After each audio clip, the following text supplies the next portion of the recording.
Hello, welcome back to another episode of the Figly Podcast. Today, we have a special episode in store for you as we take a look at the beginnings and end of the QuestBridge journey here at Penn.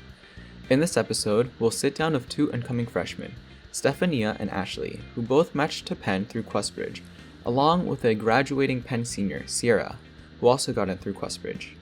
Starting off, our guests discuss the QuestBridge application process, reflect on how it felt when they got matched, and provide some advice for prospective applicants. They also touch on what it means for them to be first-generation low-income students and what to expect going into Penn. Stay tuned for this and more in this episode of the Figly Podcast.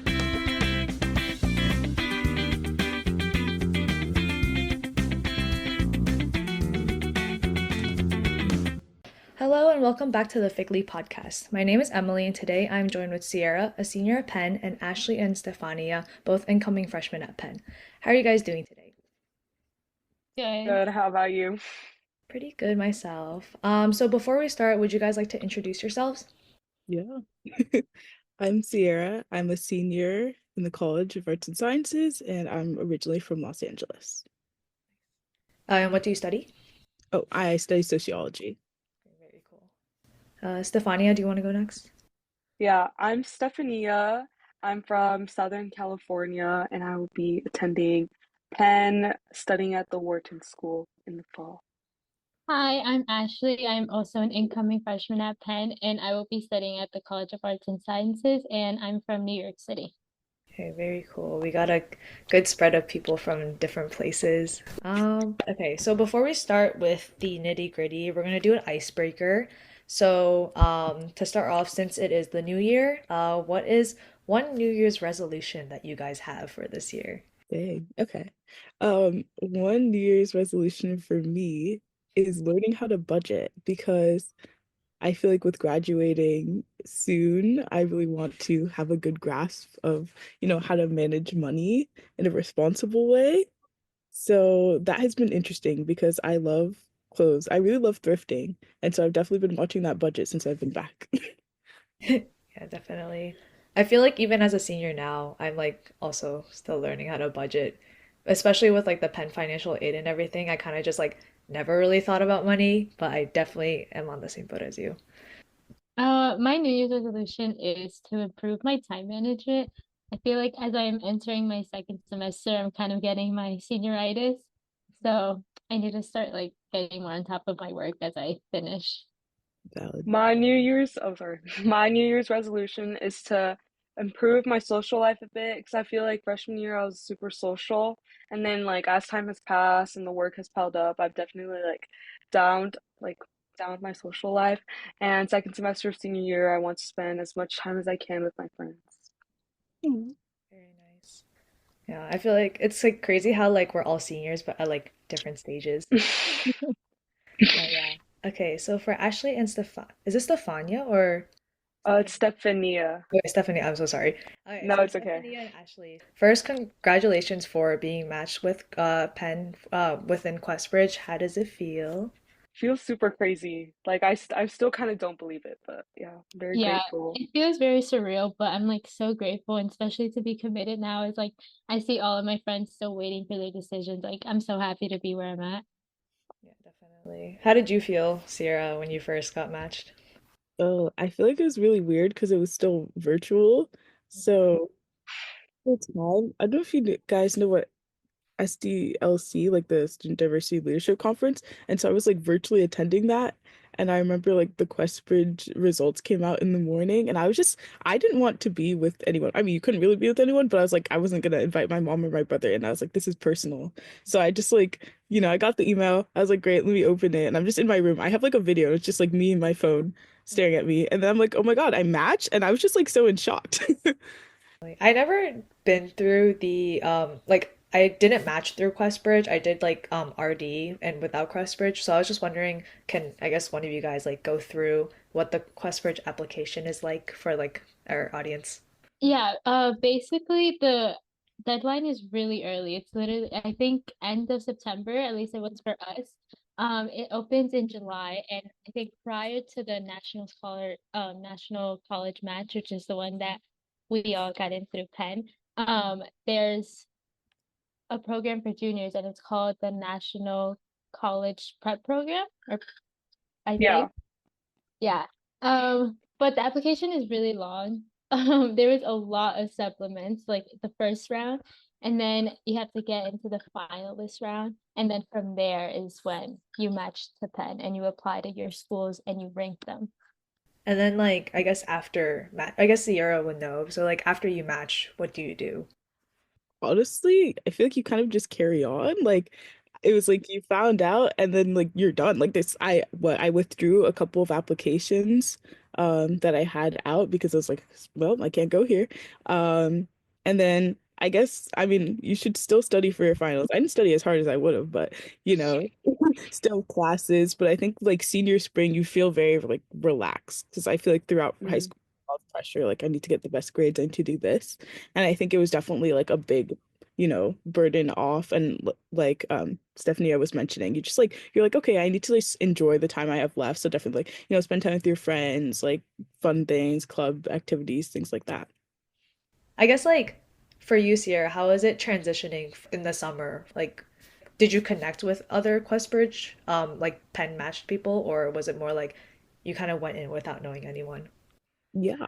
So we were actually talking about this on the last call, but for me, there was like some group chats started popping up.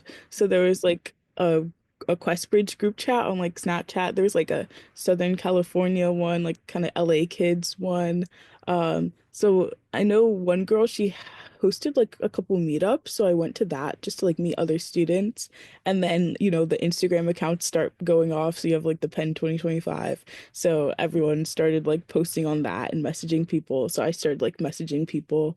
I'd say I met a couple of people through that. It definitely feels more like urgent than it is. Like you're like, oh my God, everyone's being their best friends. Like I know I saw people like visiting each other. I was like, that's crazy. But um, I know, I think it's a nice way to like put yourself out there, but the people I met, I think I only actually stayed close to one of them for the most part of my college experience. So it's not really like a necessity. I went random for my college roommate, so that's not even like how I found a roommate.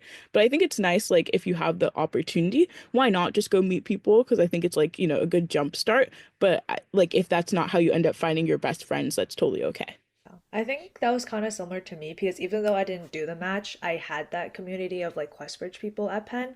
And like I remember like I think it was like the first because like so for the incoming freshmen, so basically the I believe the first gen or like the low income kids, we come in the same day as the international kids, a day earlier compared to like everyone else. So I think because of that, I was mainly surrounded by Figly people, and I think that because of that, I was just kind of like, okay, this is like my friend group. But I think after like a week, we stopped hanging out with each other, and it was kind of just more like the people that were like that was like living around, which was interesting. But yeah, I think it's definitely like um you choose who you want to like hang out with, and it's like you're not stuck with the same. You don't have to be stuck with the same people like for like the first people that you hang out with. But yeah. Okay, so going a little bit more broader, we're gonna talk about more about the idea of being fakely and like what it means to you guys. So, I guess to start for everyone, what does it mean for you to guys for you guys to be considered fakely? I feel like Figly to me is like not so much as like a barrier in my mind, but more so like a new opportunity for my family because my dad dropped out of college and not for the reasons that like a normal like person would drop out, I guess like oh they're just not into it, but like my dad really wanted to go to college and my grandpa was like anti that and he kind of had no choice but to drop out. So I feel like to me, it's more something that I'm proud of, and like it's more of a family thing, like a family achievement. Because I feel like it wasn't just me like working on getting into college. Like my parents would drive me to all these events, like they'd encourage me to apply to these things, and yeah. So I feel like it's really a family achievement for me. Yeah.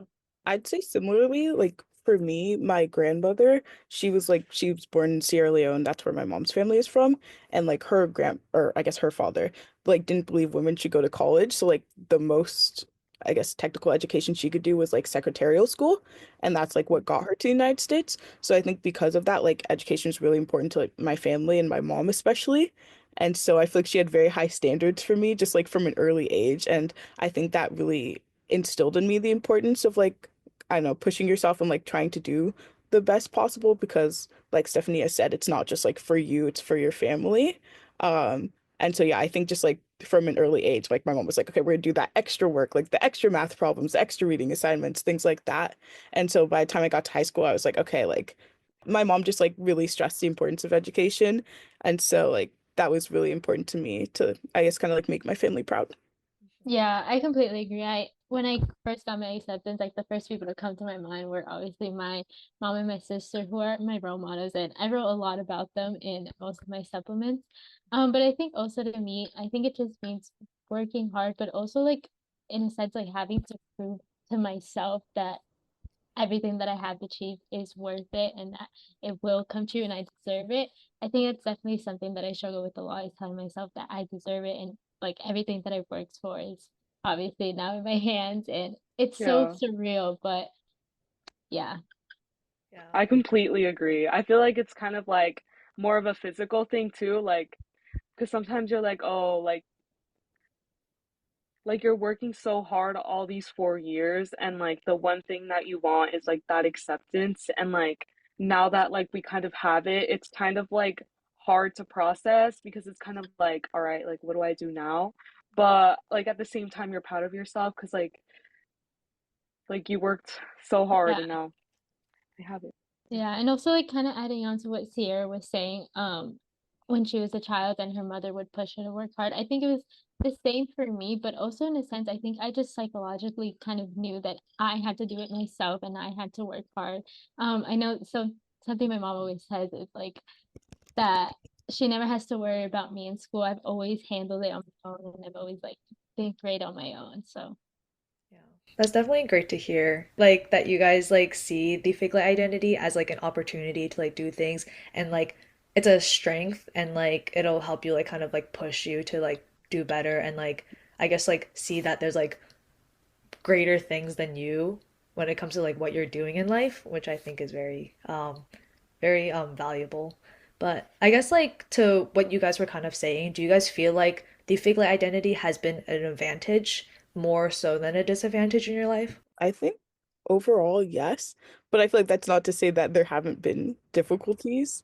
Um, I guess for me personally, I like always grew up going to like predominantly white schools in wealthy areas, and I think like especially when you kind of realize like, oh, okay, I'm living a different experience than my peers around me, it starts to take its toll. I just went back to my high school on Monday actually, for like a luncheon, and I was talking to one of my teachers, and he's like just asking me about my experience, and I was like, yeah, no, overall I'm very grateful, and like I learned a lot, but it definitely was hard. I think it's just like sometimes you see I think sometimes people approach the world differently, coming from a place of like not Mhm. having to fight for things. And I think that can be hard when you're like, oh, why can't I just feel like comfortable in these spaces always, like the ways other people appear to? And I think that's something that translates, unfortunately, into other spaces, like even like in my internships and things like that. Like interning in a finance company, it's just like people are operate differently. But I think it just makes you more mindful of like, okay, everyone got here differently, but now it's like, what can I do to show like, I'm meant to be here? And like sometimes you feel like not, I know, you don't feel like necessarily as comfortable instantaneously, but I think like I'm grateful that I have that kind of lens of the way I consider things. Because of my background, and I think it also just brings something different to the pot. Because at the end of the day, like we don't just want a bunch of people with similar like lived experiences. Like that's not going to make anything more productive or better. Like it's not going to add anything new. So I think, yeah, it's an opportunity. Sometimes it's hard, but overall, it's worth it. Yeah, definitely. I feel I guess like what you said like towards the end, like the idea about like having like a diverse community. I feel like the thing about like being Figly also, it's like although it unites us, it's like the Figly identity or like people within it is like they all have like very diverse like experiences that we can also learn from, which I think is very valuable also. But yeah. Uh do you guys anyone else have anything to say about the advantage, disadvantage? Mm, yeah, I'll go. So I live in a predominantly first gen low income community. And I feel like there's a bunch of things set in place. Like we have a community center on campus, well, at my school, and they give you like 5K for every year that you're in it that contributes to college. And there's just like so many crazy cool programs that a lot of like our alumni or like people just come and give back. And I feel like it's definitely given me like an advantage because I get like that essay support, I get extracurricular supports, and also like I feel like I have a bunch of people on campus, both friends and teachers, that like care a lot about college. So it's easy when like it's kind of like the big goal to go to college and everybody is just like striving for the same thing because you guys can help each other out and stuff. And I feel like it's never competitive. But also my school is kind of weird because we have like different academies. So there is kind of an academy just for like college readiness and stuff. And like a lot of the kids in there just like want to go to college. And a bunch of the teachers, like you have like the same exact teachers kind of for like multiple years. So they set it up that way so that letter of recs can be like good. You have a lot of things to talk about. So I feel like it's definitely been an advantage, but sometimes when I'm at programs sorry, other programs with like different kinds of people or people with different socioeconomic backgrounds, it does feel a little weird, but I feel like I kind of just always push it to the back of my mind, and like there are people too, so I feel like I don't really feel it. But yeah. Very cool. Yeah, I agree. I think the best part about it is just having like our own community. I know in school, I also go to like a predominantly white school, and there are many times where I do feel like an imposter, and there's times where I just don't feel like I belong. But I think overall, like I have my two best friends who kind of share a similar background like I do, and we just get along so well. And knowing that I have those people like always to lean on and have my support is like the best thing ever. Going back to Stephania's point about like, I guess, was your school a public school or? Yeah, my school's a public school. It just has like a lot of funding and stuff. Oh. Yeah. Wait, I feel like that's very cool because I feel like I've never heard of like, I guess like It is. public school that's like specifically for Figley students or like they like make sure. Oh, it's more like the area. The Okay. area has a lot of that. Okay. So, like a lot of this, it's literally like my school is 99% Hispanic, Latino. So I don't go to like there's like one white person at my school. Like I don't really have that like experience like with Sierra and Ashley, but I feel like really like at home when I'm here. And like that's kind of something that I'm scared to give up when I go to college because I know it's not going to be like that.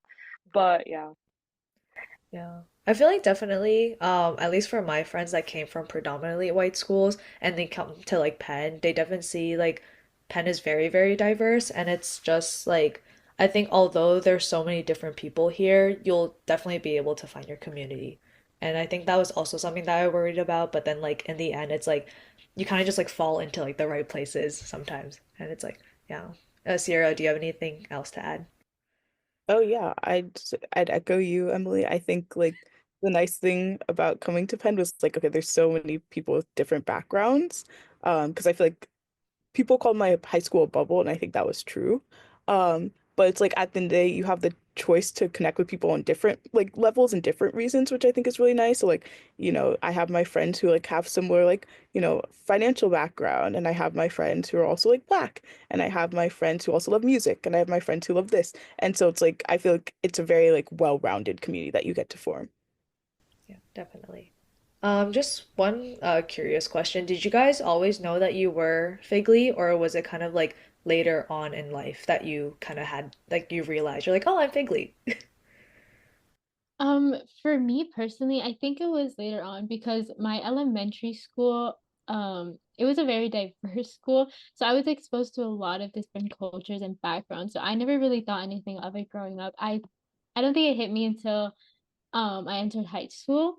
And when I started my predominantly white school, it's when I was like, oh, okay, like there's obviously people from different backgrounds and we all have different experiences and like knowledge. And I think also the privilege is definitely wide opened my eyes a bit. So I'd say probably like elementary school-ish, I realized, just because like yeah, I guess for me it was like, oh, I grew up in an apartment, like, like my house looks different than like the other people's houses, things like that. And then I think like as I grew older, you kind of see like the difference even more because you're just like more aware. Mm. Um, I think that it didn't really hit me until later on because I feel like everyone at all three of my schools, like elementary school, middle school, high school, we're all like the same, I guess, but like we're not. Um, and I feel like it was it was until like middle school when the college conversation started like to come up, and then that's when I kind of realized more. But then like like elementary school and a lot of middle school, I didn't really realize that. And also like my parents didn't like make it seem like, oh, just because like I'm like Mexican or whatever, like doesn't mean I can't go to college, because that's always kind of been the norm. And also like my cousins have gone to college, and to me, it was just kind of like, oh yeah, of course, like I'm gonna go to college. But for me, I like never noticed it, and I honestly think it's just because like my whole entire community, like around me, the city, it's like 99% Latino, and like I feel like here, like it kind of feels like that's how it's supposed to be, or like it's the norm. So I didn't really feel that until I started to talk about college and school.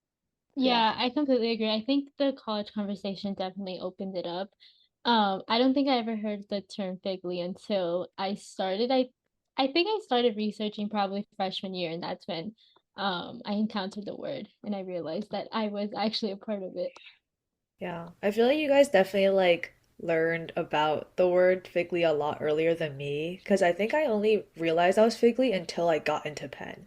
And like even then, like I think like throughout when I was like applying to college, I would kind of like talk about like my financial difficulties and stuff like that. But I kind of just thought that was like a unique, I guess like, oh, that happened to me and didn't really think about it too much. But then like later on, like coming to Penn and seeing that they had a whole community for them, I think made me realize how like important it is to have a Figly community and having that support from them because I thought it was just like a unique experience I had that like no one else like shared that like I couldn't really go to, which I think is like really special about Penn. Actually, that brings me to the next question. How did you guys find out about QuestBridge?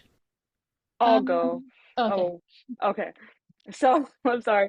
Like I was saying, they have like a community center thing or like a scholar center at my school, and you kind of join that either freshman, sophomore, and junior year, and we like they kind of talked to us about like the different kinds of applications, and like a whole presentation and stuff. And that's when I first learned about QuestBridge, but I kind of always thought to myself that I would want to have like options and stuff, but it wasn't until probably the summer or like in April of my sophomore or junior year when I became a prep scholar that I was like, oh, like this is how I'm gonna um well, I'm probably not gonna use the Common App. I'm gonna go the QuestBridge route. So yeah, but I first learned about it in freshman year.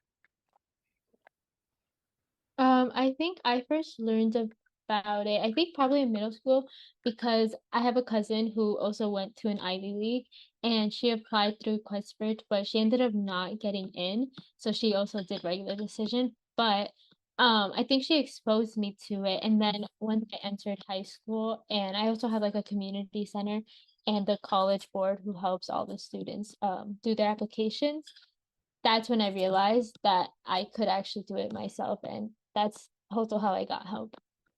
Very nice.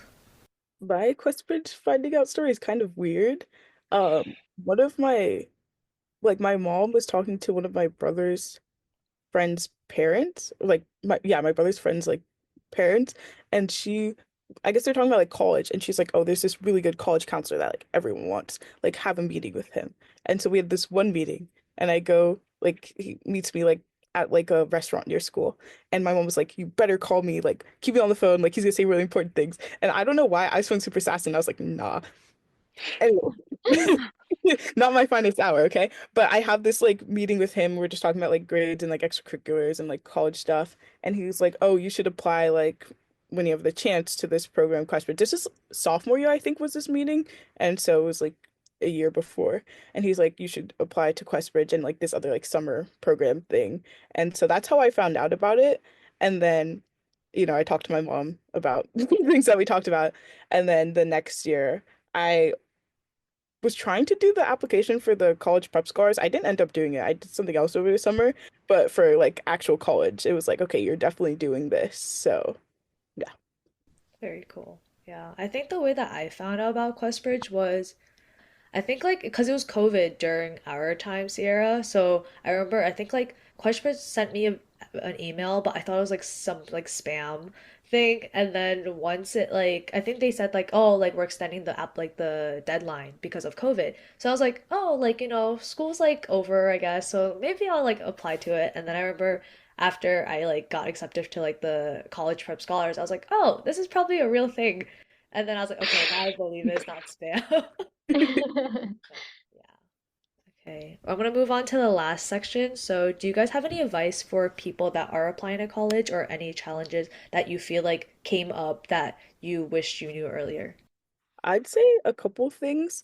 One, like I think QuestBridge is really special in that it really gives you a place to like explain your background, like your family background, your situation, just like the context in which you've grown up. And I think that's like really important for Figly students to have because at the end of the day, like you're dealing with something that a lot of students just don't have to deal with. Um, and so I'd say like take advantage of that, like really tell your story. I guess leading to the second part, like it's your story. So I feel like keep that in mind when you write essays. Like there should be kind of a narrative to it. Like you shouldn't just be like rambling, but like I don't know, what are like the takeaways? Like turn everything into like what has have you learned from this? Like what can you do with this? And I think the last thing is just like stay organized and stay consistent. For me, I was like, okay, I need some accountability check because I know if I just like leave it to the wind, I'm just gonna wait last minute. So I'd like set up meetings with my college counselor and be like, okay, I need to have this done by this time, this done by this. Like just really communicate. And I feel like what was really helpful for me is like, you brainstorm, you get your ideas out, but like obviously you've never done this process before, so like it's really helpful to have people with more experience who like read over your work. Like my college counselor is really instrumental. I love her. She's like amazing person. But like she helped me come with some of my most creative essays and things like that. So like use your resources. Like my mom she's like very stickler about like grammar and things like that. So she'd like be like, this is not the best word you can use. So like I think appreciate people for like different editing styles and different feedback they can give you. And at the end of the day, like this should sound like it's about you. Like this is your essays, this is your application. Don't just try to mimic other people. I know for me, like sophomore year, I was really stressed about college and I just like watch all these videos. Like this is what I wrote to get into Stanford. This is blah blah blah. Blah. This is my GPA. And like honestly, it can be helpful, but it also makes you feel really bad if that's not your stats. I was like, oh my God, I'm too dumb to go to a good college. Like, you just feel really bad. So just know like that's not like not everyone is the same. Everyone has different contexts. That's really important. So like be okay with that, take advantage of the people who are there to help you. But that being said, don't share everything with everyone because not everyone is there for you, and that's okay. But you know the people you can trust and you know the people that you shouldn't. Yeah. Yeah, I completely agree. I think definitely take that all the help that you need. Don't be afraid to ask for help. The process is really hard and it is really tricky, and having all of those supplemental essays to write, it's not going to be easy. Personally, I had my professor from junior year. He was my seminar teacher. He helped me a lot with the delivery of all of my supplements. It was so helpful. And then also on top of that, my cousin who knows me on a personal level. So I think that's definitely why she was able to help me as much as she did. And then also to, as Sierra said, like stay on top of your work. A lot of people say online to start early, and I did not listen, but you should definitely start early. And then third, I agree, like make it your own story. I think my supplemental essays were definitely like the strongest part of my application. Um, and I think one advice that I saw online that really stuck with me was if it's too personal that you're embarrassed to read it to somebody else, then you know that you have a good essay. And I kind of stuck with that and it really helped me. So I agree with Sierra and Ashley. I feel like get all the help that you need. Like I am so lucky that like I had my higher ed counselor and my teachers, like the day that QuestBridge was due, or I forgot when, like a couple days before it was due, like they would let me skip out on class and like just get my one-on-one help with my higher ed counselor. I had a bunch of programs helping me and supporting me, but I feel like it's important to have at least 2 to 3 people, like max probably, read your essays, just because I know for me, like I only really wanted to show it to people who like knew me, and by the end of it, like I hoped that they could tell it, like they could hear my voice reading it to them, like they could hear my voice saying that. And when I showed it to my AP Gov teacher, because I had him for sophomore year too for AP World, he was like, Seth, like this is so good, like this, I can like hear you saying this, like this is you. And I was like, that just like really gave me some like confirmation, like I put my best foot forward. So as long as like you put your best foot forward and you did the most that you could, then everything will work out. And I know sometimes, like I know for me, I kind of felt like alone because I was the only one at my school going through this process. So while everybody else is like going out and having fun, first day of like school shenanigans or whatever, um, I was out here like skipping meals to write these essays. And I know it helps a lot. Like it's very overwhelming at first because like you just want to put your best foot forward, but you have to understand that your first draft isn't your last, and take time to reflect. Because I know when I started writing, like I felt like I didn't really know like me in a way, and I did a bunch of like reflection exercises, and that really helped me. And it takes time, so like don't put too much pressure on yourself. But I Yeah, feel I actually, sorry. yeah. Um, I ended up switching one of my essays literally the night I submitted my Penn application. I was not happy with it. And I was like, I need something else, and I did it. yeah, I feel like Trust your gut, yes. Sorry. you're good. I feel like I definitely resonate with like what all you guys said about how like I think the process of like learning or like the process of like trying to like curate your own story and like trying to make sure that it's like it stays authentic and that you're not like trying to copy anyone, because I think like in the end it's important to remember that like it's like the mission committee, like they just like they're not trying to like they're not out to get you, and it's like more like they want to learn about your story and to see whether or not you're a good fit for that school because they want you to succeed. And I remember like this one piece of advice like someone told me like I think like someone was like, oh, like with your personal story, like if you drop it on the floor in the hallway, like if someone picks it up, like will they know it's you, or like will it kind of sound like some generic story that like they can like give it to anyone and they wouldn't know who to give it to. But yeah. Um, yeah. Do you guys have any other pieces of advice that you would like to share?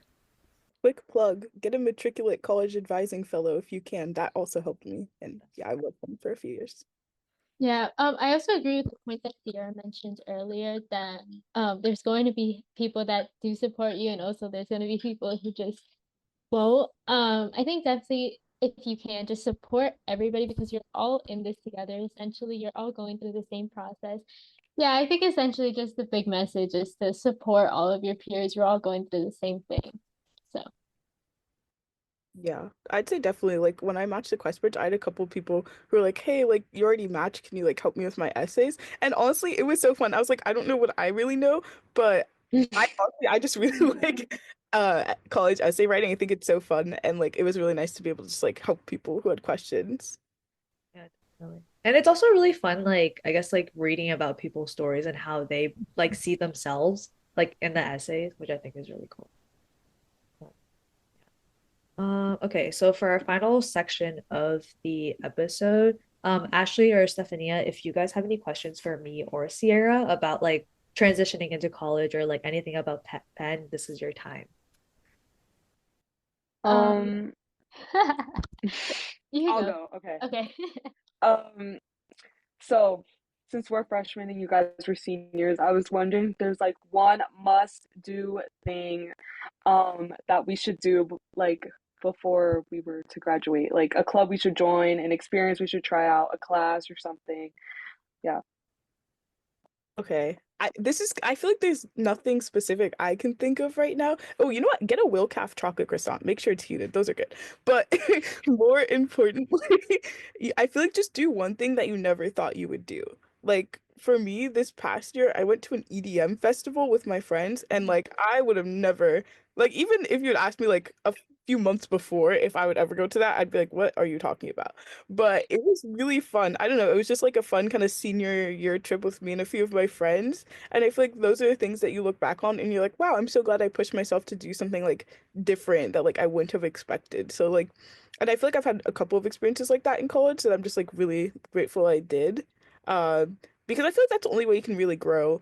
I think especially students who come to schools like Penn, they have a big idea of like what they're going to do. Like I was like, I'm going to come here, I'm gonna join like this club, this club, this club, I'm gonna take this class, and like I feel like you really map things out. But I think like part of growing up is realizing like that you don't need to stick to that and it's not always good for you. And so I feel like all the best experiences I've had have come from like deviating and just trying new things. Yeah, I feel like I definitely agree with Sierra. Like when it came to like coming to Penn, I kind of like reinvented myself in a way where it kind of felt like, oh, I have Mm. this slate. I can do whatever I want with like myself. Like no one knows me. Like even if like people from my high school are here, like they probably also want like a fresh start too. So it's like, we're all like here, like we're new people, like it's like college time. So I think definitely like for the past 4 years, I've whenever I like was very hesitant on like doing something, I would always be like, oh, it's like for the plot. Like I should do it. And then like I'll do it. And then like usually most of the time, like I think it's like, oh, like you regret the stuff that like you don't do rather than like regretting like what you did do. So I think like that's the Mm. I think the question I have is a little more like generic, but something I've been really worried about going to college is the bathroom situation. Like, I feel like my shower time is literally like so therapeutic for me, and I feel like that's what I'm giving up when I go to college. Yeah. I mean, do you want the honest answer or like the good answer? Like, I'll take both. okay. What you want to hear answer is like, yes, it's different. I think the nice thing is you have flexibility in the type of room you could choose. So I feel like it's really important to me that I have like a shower that like I know exactly who's been there and when. Like Yeah. style, that's a very nice option to have. And the suite style dorms are really nice. Of course, you don't always get what you pref. And so that's just a part of life. I'll say for someone who didn't love their bathroom situation, why was the floor always wet? It was actually the first day I moved in, I stepped into the bathroom in flip-flops. My foot was wet. I wanted to cry. That is so sick and twisted. Okay. So yeah, the bathroom situation is not always going to be what you want. Um, it just makes you appreciate when you're home more. I will be in the shower for an hour whenever I can when I'm home because that is so nice. But just know nothing lasts forever. I moved into a house junior year. They end up remodeling our bathrooms like without telling us, and we just came back to really nice bathrooms. I love my shower now. So, whatever it is, it's only temporary. It's a good bonding experience. Whatever dorm you get, you're gonna meet new people. You're gonna learn things that you like, things that you don't like. And that's part of growing up. So if that's really important to you, like keep that in mind with what you're ranking. If you don't get it, that's okay. That's just a life lesson. yeah. I definitely agree with that. Wait, Sierra, which house were you in freshman year? I was in English house floor, 4. Okay. I was a KC too. Oh, really? I started out in KC1, but I actually switched rooms like a month in. But that's another story. Got it. Yeah. Yeah, I think I definitely agree with what Sierra said. Some of the bathrooms are, it usually just depends. Like, it's kind of like a gamble of like who lives around you and like if they're a clean person or not. But if, specifically for King's College and English House, there are separated ones. So there's a male bathroom and a female bathroom. But then with King's College, there's male, female, and a unisex one. But I know for the other ones, it's like all unisex. So that's something to keep in mind. And then the sweet ones, I think definitely that was an upgrade because I went from King's College to Lauder my second year, and that's a suite. So it was 4 people with one shower. So like it was a lot better. Like I knew who was using the bathroom. But yeah, I think, but then for those, it's like you kind of have to like be able to like clean your bathroom yourself because no one's gonna help. Like there are no like janitors or like maids to help you clean with that. Huh. So it's like you're kind of held accountable for that. But I'm looking forward to I'm so scared. Nope. Like, I'm actually so scared. We've all done it. Look at us. it. we're allowed. Um, Oh. I think another question that I would like to ask is about like part-time jobs or any internship that you guys have had, like specifically your freshman year. I had an internship my freshman year through my high school. They have like an internship program. Um, so that honestly was like really nice to have. I'd say like you can always find someone like I think it's harder when you're a freshman, sophomore to get these things, but take advantage of the networks you have. Like for me, it was my high school. I'm also in a program called Thrive Scholars, and they had like an externship program. So like really leverage your network. And a lot of people will just grant you the benefit of doubt just because like you're a Penn student, which is really nice. So like honestly, just apply, like believe in yourself because you never know. Like just like be making it to the place where you are, people like will regard you pretty highly. So I'd say it's better that you just like apply and try than, just be like, oh, I don't know if it's going to happen. So I think anything's possible, but also like there's other opportunities like research. Penn has like a lot of great research opportunities on campus. We have Handshake, so that's like how you can find things. You can go on the website and they'll like post a bunch of different things for you to apply to, which is really helpful. And just like going to career services, like that's how one of my friends found his internship for sophomore summer just by like going to career services and they helped him like every step of the way. So yeah, really just leverage your networks, your resources, and know that like if you get one, that's great. If you don't, that's okay. Like I know someone who had never had an internship before and then ended up getting a really prestigious one. So like it's kind of like I don't know, a crapshoot. Is that what you say? Yeah, a toss up. On if it happens, and like it's helpful if you do, but it's really not something to worry about if you don't. Also during the school year, like I have a work study job, and I think there's other ways that you can like develop these helpful, experiences. Yeah, I feel like I definitely echo what Sierra said. My freshman year, I did nothing. But my freshman summer, I did apply to PERM, which is like the Penn Undergraduate Research Mentorship Program. And that's what I did for the rest of the summer. And currently I'm still in the same lab that I applied for. But honestly, I feel like your freshman year, like what Sierra said, like if you like want to do something, like definitely go for it. Like there's no harm in trying, but like don't be super duper disappointed because again you are a freshman, but also it's like you have 4 years to like like get it the internship that you want, or maybe like something else might happen like along the way that you might not expect. I think definitely when it comes to applying, yeah, just like kind of like have no expectations but like be ambitious at the same time. And also when it comes to like if you just want to do a work study for the money, I think there are so many opportunities. Like one of my friends, I think her freshman or sophomore year, she worked at like three of the libraries there. And like she was just like, chilling. Like she would just like work at like the front desk and like stuff like that. And like there's definitely like there are always opportunities for like work study. Like even if it's not like an internship or something that like might be like quote unquote suitable for like the career that you want. But in the end, there's like a lot of opportunities. And I do want to plug in there's this thing called Pen Flash that I think like once you guys maybe Sierra, you can also use it too if you haven't heard of it. But Pen Flash is basically like LinkedIn, but like for Figly alumni and like students. So like Oh. yeah, so basically like on there, I think there's a bunch of like Figly alumni from Penn that like do a bunch of different stuff, and you can probably like, you know, email them or like ask them like, hey, like I'm interested in like this field that you're in. Like, would you be able to help me? Or just like anything like that. So I think like definitely after you guys like get in, like you should look at that. Thank you. Yeah, that sounds so Yeah. helpful.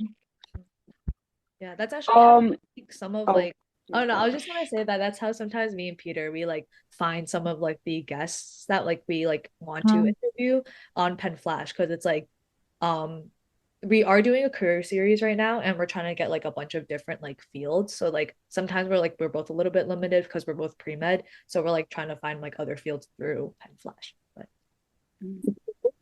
Oh, I was gonna ask if you guys think that like we should take a more like social approach our freshman year or like more like, clubs, internships, jobs grades because I don't know.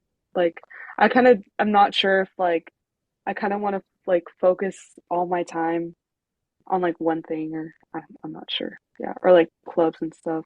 Because I heard like sometimes you have to apply to clubs, and I'm like, I don't know, that could be like kind of stressful, like more applications. So yeah.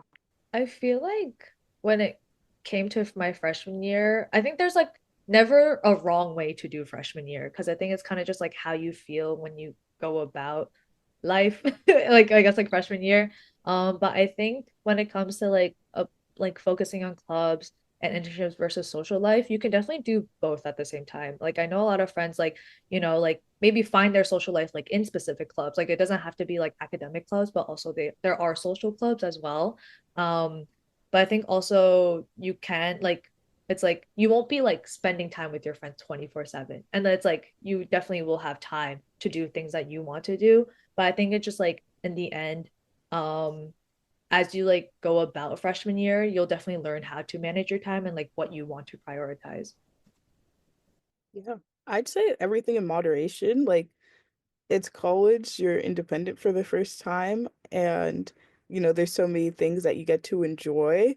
With that being said, like you're in charge of yourself. So like, you have to ask yourself like what is important. Like for me, I think I joined like 3 clubs freshman year. And I feel like that was a great way just to start meeting different people and like, pursue my interests. So like, that's just yeah, you get to make friends, but also just like do things that you want to do. With academics, I took classes I was like interested in, but I also took classes that were gen eds that I was like, I'm not quite sure about, but I feel like it'd be good to fulfill requirements. I like figured out, oh, I like studying in this library and like it's nice to study with friends because we'll like lock in, but then we can like go get a cookie after, things like that. For meeting people, I just be like, oh, you see someone, just like talk to them. Why not? Meet friends of friends. You go out, things like that. So I think just like there's so much to offer. So like why not try everything? And I think like you don't need to just be like, oh, I'm just gonna hermit and like, get good grades. Like you can do it all. And I think that's one of the nice things about Penn is that I feel like it has overall pretty good work-life balance. So you don't have to pick like, am I gonna study all night or am I gonna like, not eat alone? Yeah. Penn is the party Ivy, so thank you so much for joining me today and like talking about your experiences being Figly and also just like what it means being Figly, applying to QuestBridge and like transitioning into Penn. So thank you for your guys' time and thank you for listening, all of you listeners out there.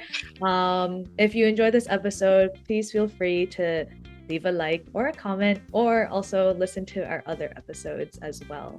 But yeah, thank you guys again. Thank you. Thank you.